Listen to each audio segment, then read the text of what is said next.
Hello friends, welcome to my YouTube channel learn with मी।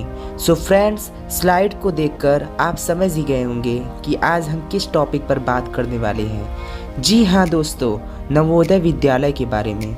तो दोस्तों, video को last तक देखें और लाइक शेयर करना ना भूलें। और अगर आप हमारे चैनल पर नए हैं तो चैनल को सब्सक्राइब करके बेल आइकन को दबा दें ताकि हमारे आने वाले हर वीडियो का नोटिफिकेशन आपको मिलता रहे। तो फ्रेंड्स, चलिए शुरू करते हैं।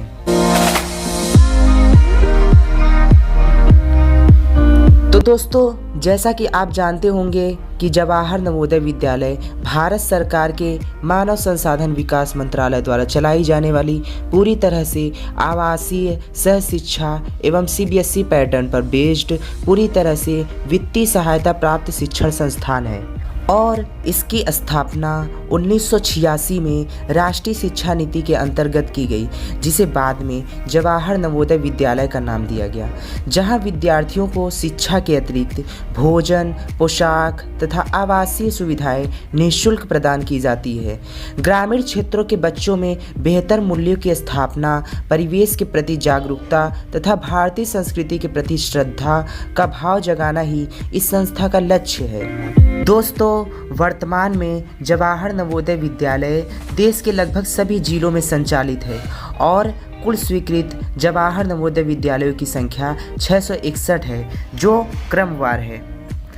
तो दोस्तों, जैसा कि आप देख सकते हैं, अगर हम बात करें आंध्र प्रदेश राज्य की, तो आंध्र प्रदेश में कुल 24 नवोदय विद्यालय हैं। अगर हम उत्तर प्रदेश की बात करें तो उत्तर प्रदेश में कुल 69 जवाहर नवोदय विद्यालय हैं। अगर हम बात करें गुजरात की, तो गुजरात में 26 नवोदय विद्यालय हैं। जैसा कि दोस्तों आप लोग जानते हैं, जवाहर नवोदय विद्यालय में बेसिकली क्लास 5 स्टूडेंट जिनको कक्षा 6 में एडमिशन लेना होता है, उनके लिए ऑनलाइन एग्ज़ाम कराया जाता है और उस ऑनलाइन एग्ज़ाम के थ्रू ही यहाँ पे एडमिशन होता है कक्षा 6 के लिए।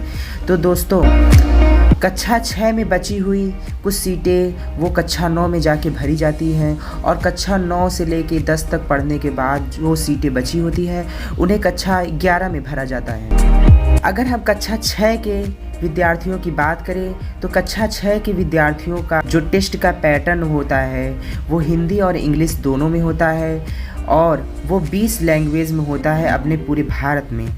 अगर हम बात करें कक्षा 6 के विद्यार्थियों के सिलेबस पैटर्न की, तो कक्षा 6 के विद्यार्थियों को मेंटल एबिलिटी पढ़ने की आवश्यकता होती है, अर्थमेटिक मतलब अंकगणित पढ़ने की आवश्यकता होती है और उनके मेन लैंग्वेज को पढ़ने की ज़रूरत होती है, जैसे हिंदी। अगर हम वेटेज की बात करें तो मेंटल एबिलिटीज़ की वेटेज 50% होती है, अर्थमेटिक वेटेज जो होती है वो 25% होती है और उनके लैंग्वेज जो होती है वो 25% की वेटेज होती है। ये 2 घंटे का पेपर होता है।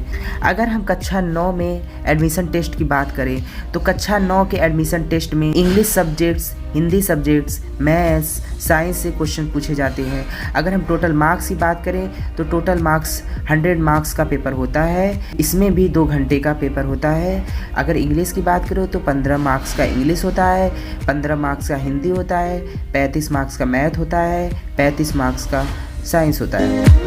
अगर हम लेटरल एंट्री कक्षा 11 की बात करें, लेटरल एंट्री हम इसलिए बोल रहे हैं, जैसा कि दोस्तों हम आप लोग को पहले ही बता दिए कि कक्षा 6 में बेसिकली एडमिशन होता है, लेकिन कुछ सीटें बची होती है तो उन्हें कक्षा 9 और कक्षा 11 में भर दिया जाता है। परंतु कक्षा 9 से 12 तक के स्टूडेंट्स को प्रतिमाह 600 का शुल्क देना पड़ता है।